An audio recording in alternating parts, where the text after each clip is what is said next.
Now, who's heard of Dave the Potter before?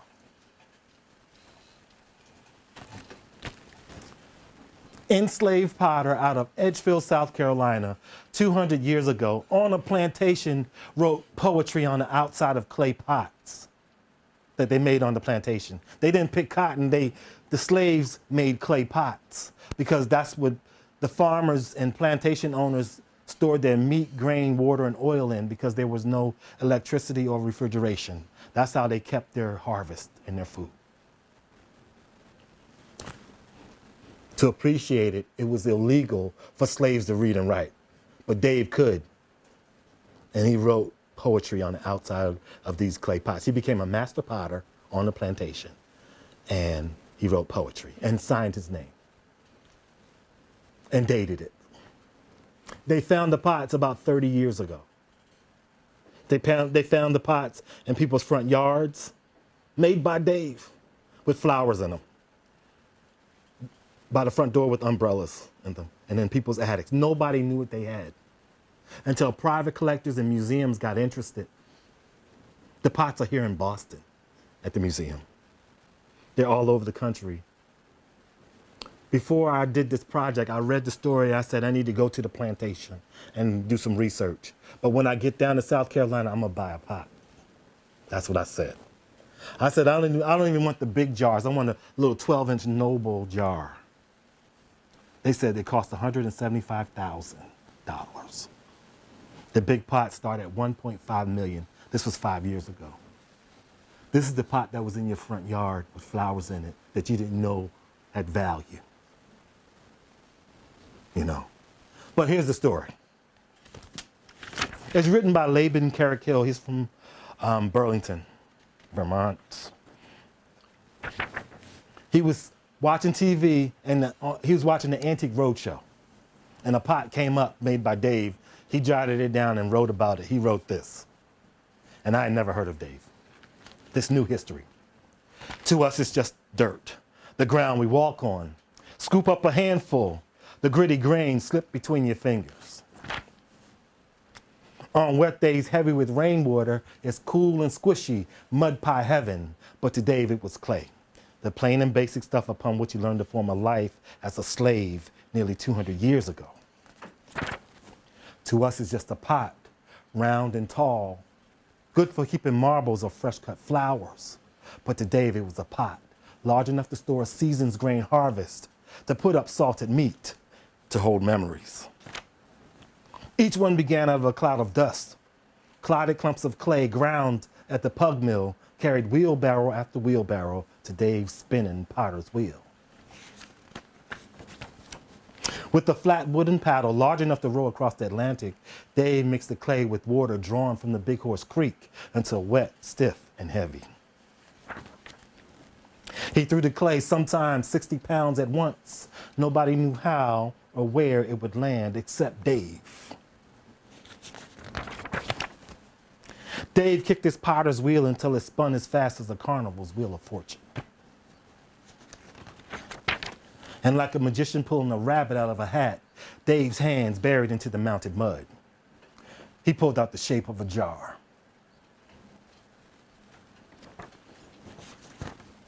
His chapped thumbs pinched into the center. He squeezed the insides against his fingers on the outside.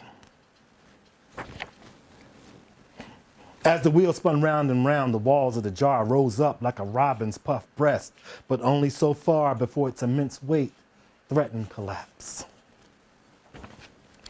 The jar grew so large, Dave could no longer wrap his strong arms around it. If he climbed into the jar and curled up into a ball, he would have been embraced. Only then did he stop his potter's wheel and roll long ropes of clay between his dry, caked palms. Dave mounted these coils one by one on the half-finished jar, running his wet fingers along the side, smoothing it all together, kicking the wheel with the heel of his foot. The shoulders and rims of the jar shrugged upward as the jar took shape. Dave knew was there even before he worked the raw mound on his wheel. While the clay dried, Dave pounded wood ash and sand to mix a glass-like brown glaze to withstand time. But before the jar completely hardened, Dave picked up a stick and wrote to let us know he was here.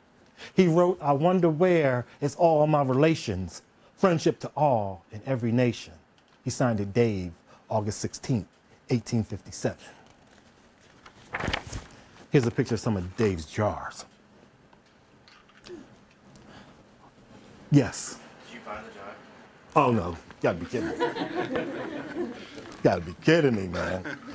But I pulled the inventory sheet. Dave made 40,000 pots as a slave on a plantation. 40,000 pots, that's a lot of pots. He didn't write poetry on all of them, but he wrote them on some of them. Now, it was illegal, but it was more than that. He could be killed if he was caught doing that. Writing, reading. He's fluent. He said, "I wonder where is all my relations, friendship to all in every nation." I saw the pot. It's in a museum in South Carolina. Most people couldn't read. Most people were illiterate. Mostly all the slaves were illiterate. That's how they kept them in bondage. Because if your mind is free, you're free. Education wasn't like everybody had it. Even the people that owned slaves, a lot of them were literate. They knew what they had to do. They knew farming. They knew, how to run a plantation, but it didn't mean they knew how to read. We assume that. So here's what I did. I questioned. I said, how did Dave get away with it? But before I could ask that question, guess what they said? They said, Dave lost a leg in a train accident. Two questions come to mind. How does a slave survive an amputation 200 years ago? No doctors, no hospital, no painkiller, no medicine. It's like we're here in high school. If you lost your pinky in this room, you're in trouble. That's real. Now, lost a leg. Okay.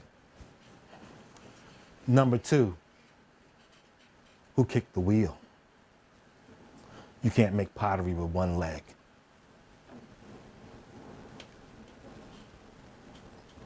You need balance. You need both. You're sitting at a potter's wheel. You're kicking the wheel under the table, but you got to have balance to make the pot. It's intuition. It's not an exact science. Even a master potter, it doesn't always come out right. Who kicked the wheel? He made the 40-gallon pots after he lost the leg. And I'm standing there in the middle of this town. I said, who's going to believe this story? He lost a leg and survived, but then he had to make the 40-gallon pots after he lost the leg. Who kicked the wheel? Now this story, this investigation. Well, here's what they did. There was another slave that lost his arms. They brought him in to kick the wheel. The story just keeps rising and rising and going in all these directions. But then I struggled with what he said in the pot. He said, I wonder where is all my relations, friendship to all in every nation. He was born and he died in South Carolina, in Edgefield. How is he talking about another nation when he's never been out of South Carolina? How do you have the creative mindset to say, I wonder where's all my relations, friendship to all in every nation?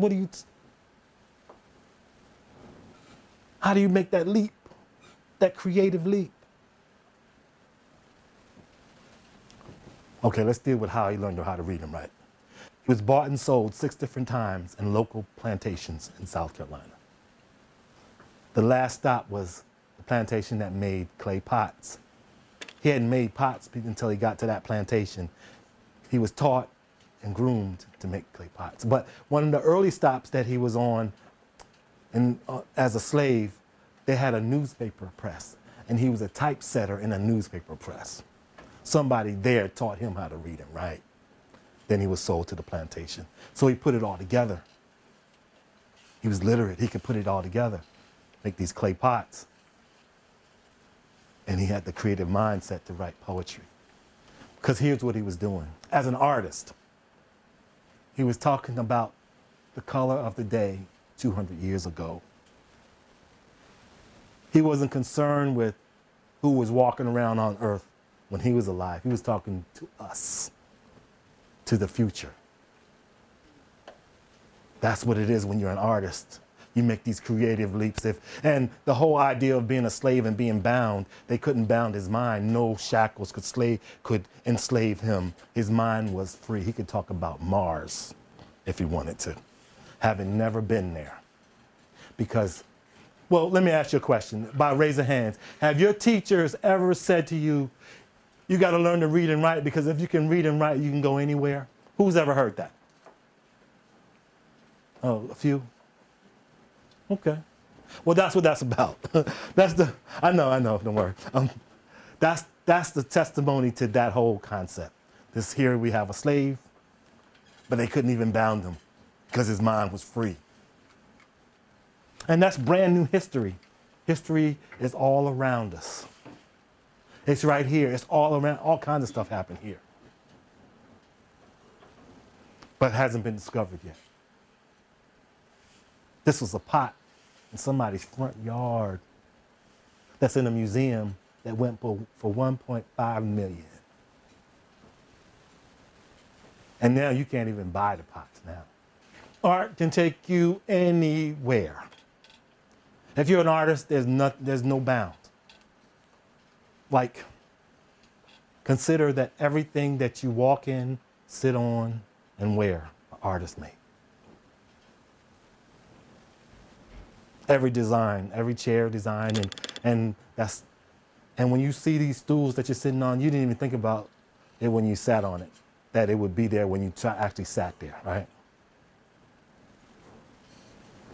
You automatically just trusted it. It's almost there. They're the details that I'm talking about, little stuff that we all take for granted. We all do.